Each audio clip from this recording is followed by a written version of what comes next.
a um filósofo da era contemporânea, ateu, sim, com uma filosofia que, a meu ver, vai na contramão dos princípios cristãos, mas que cunhou uma frase que virou slogan, mas que hoje esta frase faz todo sentido: Deus está morto e nós o matamos. Esta frase é de Friedrich Nietzsche, um filósofo alemão. Evidente que no seu contexto é cabível tecer inúmeras críticas, mas esse é o mistério que esta tarde traz em si. Deus está morto e nós o matamos. Meus irmãos e irmãs, ao nos aproximar agora da hora da paixão, nós percebemos que grande amor Deus tem para conosco. Faz o impossível. O imortal entra na morte, o eterno se torna finito, o Criador se fez criatura, para assim vencer de uma vez por todas o fermento do mal e conquistar para si um povo santo, uma raça eleita, um povo de sacerdotes. Deus entra na morte, e o entra de modo extremamente vergonhoso aos olhos humanos. A cruz não era uma morte honrosa, se é que existe morte honrosa, né? A cruz era uma morte extremamente vexatória para os piores, os mais criminosos, a escória da sociedade. Mas o Cristo, obediente até a morte, e morte de cruz, como cantamos na aclamação a este Evangelho, foi até o alto grau. Por isso, olhando para o crucificado, nós podemos ouvir o Pai dizer: eis o meu servo, ele será bem-sucedido, sua ascensão será o mais alto grau. A cruz, meus irmãos e irmãs, não pode ser vista com olhos humanos. A cruz com olhos humanos é vista como o que nós damos conta de entender, como uma derrota, como a pior das desgraças, como a humilhação mais suprema. Mas aos olhos da fé, a cruz é a ascensão ao mais alto grau. A cruz é o mistério mais sublime, onde é vencida a antiga serpente. É necessário, meus irmãos e irmãs, como Maria, olhar para a cruz, mas olhar para a cruz com os óculos da fé. O que nós vemos nessa tarde?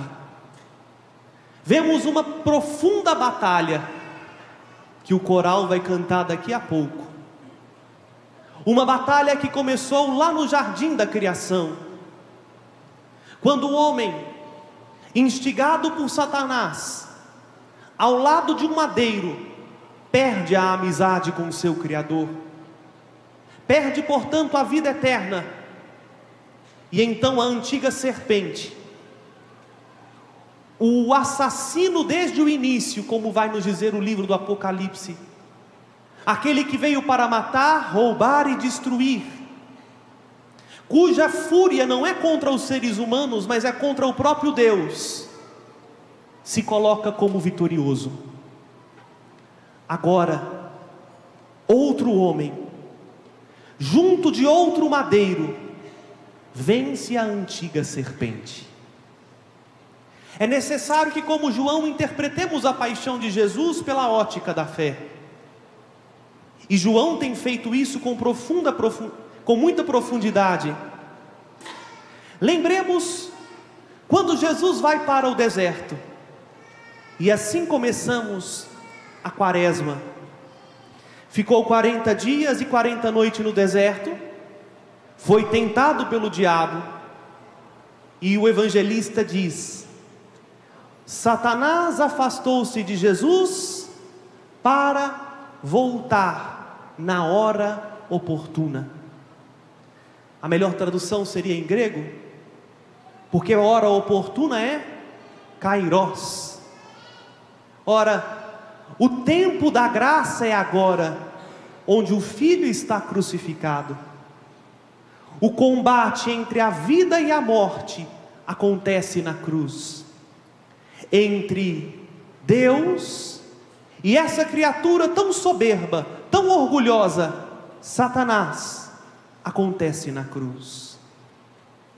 Como é que Satanás acharia que venceria? Quando, humilhando a natureza humana de Jesus, esperava que na carne humana o Filho desobedecesse, o Filho abandonasse Deus, revoltasse, blasfemasse, julgasse ser Ele agora o centro do universo. No entanto, humilhado até a morte, o Filho se une ainda mais ao Pai, ao ponto de dizer: em tuas mãos eu me entrego totalmente, em tuas mãos eu entrego o meu espírito. A antiga serpente é derrotada pelo veneno da sua própria armadilha. Se a morte era a trama para afastar o homem de Deus, agora na própria morte, a sua cabeça é esmagada pela árvore da cruz. Esse é o mistério que nós celebramos nesta tarde. Mistério de profunda redenção. Digno nenhum de nós éramos, mas amou-nos até o fim. Quem seria capaz de fazer isso por você? Por mais que alguém te ame, não suportaria o que ele sofreu. Humilhado por aqueles que o tinham como Salvador, como Messias. Hosana, bendito que vem em nome do Senhor, agora se ecoa em Jerusalém: crucifica-o, crucifica-o, não queremos este homem. Abandonado pelos amigos, a quem deu muitas e incansáveis demonstrações de afeto, como a Pedro: tu és Pedro, e sobre esta pedra edificarei a minha igreja. E o que Pedro diz? Não conheço esse homem. Como Judas, e os que estavam na missa desta Semana Santa às 15 horas, lembra do que eu disse? Que ainda na última ceia, Jesus mostrou um profundo amor com Judas, dando a ele um pedaço do pão embebido no molho, para falar assim: eu confio em você, Judas, eu não desisti de você, Judas. E o que Judas faz? Com um beijo, entrega-o na mão dos malfeitores. Os sumos sacerdotes, homens que foram escolhidos para ser vértice entre o povo e Deus, dizem o quê? Nós não temos outro rei, o nosso rei é César, o nosso reino é este mundo. Nosso Senhor experimenta o ápice da dor, tanto na alma quanto na carne, mas mesmo assim se oferece por todos nós. Meus irmãos e irmãs, não há o que dizer diante desta tarde, senão um profundo silêncio de perplexidade e adoração. Só o nosso coração silenciado diante desse Deus que entrega tudo é capaz de compreender a profundidade desse amor que não conhece limites.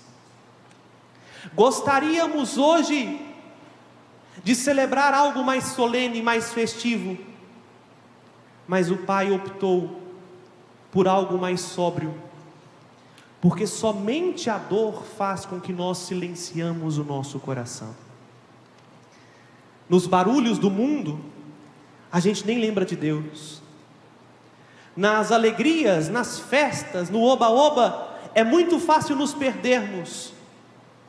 Mas basta a unha encravar para os outros começar a falar assim: meu Deus, o Pai marcou o sofrimento para que nós também tivéssemos uma certeza: nem o sofrimento pode nos separar do amor de Deus. O sofrimento não é castigo. Quem pensa assim são os soberbos. Quem está extremamente apegado ao seu orgulho, quando começa a sofrer, acha que Deus está o punindo e o julga. Os humildes entendem que Deus revela os seus melhores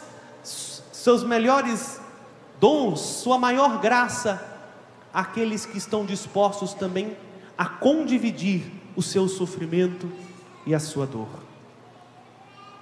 Como não lembrar de Santa Teresa d'Ávila, que naquele encontro com o ressuscitado, no corredor do convento, Teresa d'Ávila vai queixar da vida e dizer: ah, Senhor, eu tenho sofrido tanto por causa de Ti. E Jesus lhe diz: Teresa, Teresa, não sabes que é assim que eu trato os meus melhores amigos? Vou terminar conforme a história, não é? Porque Teresa d'Ávila tinha um temperamento bem forte, e disse: é por isso que o Senhor tem poucos amigos. Mas eu gostaria de falar justamente desta frase do Salvador: é assim que Ele trata os melhores amigos. Não é porque Ele odeia. Mas se coloque agora no lugar de Jesus. A gente não confia as nossas dores a qualquer um. A gente não permite que qualquer pessoa esteja conosco, por exemplo, quando temos que enfrentar uma cirurgia. Quem nos acompanha num leito de um hospital, quem é chamado por nós a estar conosco na hora da dor, são pessoas que nós amamos muito e por isso confiamos muito. Por isso, meus irmãos e irmãs, o sofrimento humano não é o abismo que separa o homem de Deus. Pelo contrário, quando sofremos deveríamos olhar para o Cristo e num silêncio orante perguntar: Senhor, onde estás? Ali encontraríamos a resposta para as nossas dores, porque veríamos Deus nos amando com um amor tão profundo e dizendo: venha para mais perto da minha cruz, contemple você as chagas da minha paixão, para que você seja santo. Este é o mistério que a cruz descerra diante dos nossos olhos. Porque, meus irmãos e irmãs, diante do Calvário hoje há uma turma que diz: onde está teu Deus? No entanto, o Filho diz: meu Deus, por que me abandonastes? Se a gente parar para pensar, parece duas coisas muito parecidas, mas não são. A pergunta insidiosa: onde está teu Deus? Nasce do orgulho de quem olha esta cena de fora sem a fé e julga sê-la o escárnio. Meu Deus, é alguém que está sofrendo, mas faz do seu sofrimento uma oração, une-se a Deus inclusive na dor, por isso vence. Estamos, meus irmãos e irmãs, vivendo tempos difíceis na nossa sociedade. O mundo gostaria que Deus realmente permanecesse morto. Evidentemente, nós vamos fazer a estatística logo mais às 19 horas. A procissão da noite com certeza vai ser mais numerosa do que a de domingo. Parece que fazemos questão de colocar Jesus na sepultura e rolar a pedra para Ele ficar quietinho lá. O mundo de hoje se paganizou. Vejam a Sexta-feira Santa de hoje, 2023. Fui com um seminarista, William, almoçar aqui próximo, por um motivo óbvio, né? O padre precisa comer. E chegando ao restaurante, fui do caminho de casa até ao restaurante observando o comércio funcionando normalmente, lojas que nem tinham necessidade de estar abertas hoje funcionando, festas, churrasco, bebedeira, alegria, como se hoje fosse um feriadão prolongado, dia de curtir a vida. Tolos. Quem não se silencia diante da cruz, será silenciado pela cruz. Quem não sabe silenciar diante do mistério de Deus, um dia será silenciado pelas suas próprias paixões.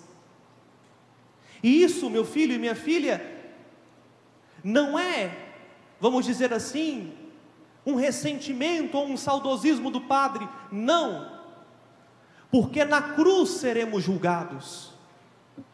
Diz Jesus a Nicodemos: na cruz está o julgamento do mundo. Quem quiser continuar vivendo para si, gosta de um Deus morto, porém o nosso Deus permanece vivo. E aqui estamos, unidos ao mistério da sua paixão, mesmo sem compreender com a nossa razão humana, mas entendemos com o afeto do nosso coração, de que o Calvário nos ensina a viver. O Calvário une novamente o nosso Criador a cada um de nós. Por isso, bendita seja a árvore da cruz, na qual o mundo foi derrotado, e Cristo glorificado. Ali não é uma derrota, ali é uma vitória. Por isso nós aqui no Brasil sabemos e cantamos muito bem: vitória, tu reinarás. Mas é preciso dizer, nesses tempos desafiadores que estamos vivendo, não podemos perder de vista o que o autor da carta aos Hebreus nos disse na segunda leitura. Temos um sumo sacerdote eminente que entrou no céu, Jesus, o Filho de Deus. Por isso, permaneçamos firmes na fé que professamos. Digo isto porque, à luz do que a nossa mãe igreja nos ensina, começamos a ver sinais de que a igreja encaminha-se para a sua prova final. No seu catecismo, a igreja diz que tudo o que acontecera com o seu Salvador, acontecerá também com a igreja.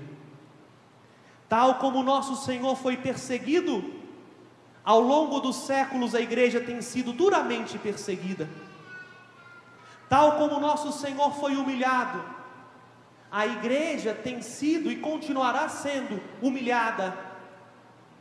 Tal como o nosso Senhor permaneceu 3 dias morto, esse mistério da igreja desaparecerá da face da terra, porque no 3º dia ela virá gloriosa no céu, com o Salvador que retornará, vindo sobre as nuvens com poder e glória.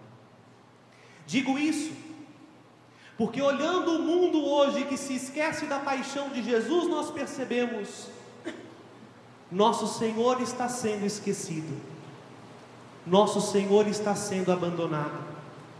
É necessário a nós, que entendemos a vida que recebemos da cruz, permanecermos firmes na fé, firmes naquilo que a igreja pede de nós, na vigilância, na oração, na penitência, no testemunho do amor, mesmo que muitos nos critiquem, muitos não nos entendam, muitos nos caluniem, como o nosso Salvador não foi entendido, não foi compreendido, não foi amado, mas permaneceu fiel até o fim. Permaneceremos firmes, porque nós entendemos que ganhamos a vida que veio da cruz. E aquele que com ele tem a coragem de se unir, ainda que abrindo seus braços no lenho da cruz, receberá do seu sangue e de sua água a força para combater o bom combate a cada dia e contemplá-lo um dia glorioso no céu. Não deixemos meus irmãos e irmãs, que as tribulações, externas ou internas, nos tirem o foco da cruz, porque só a cruz ensina ao nosso coração o que verdadeiramente significa amar. Louvado seja nosso Senhor Jesus Cristo.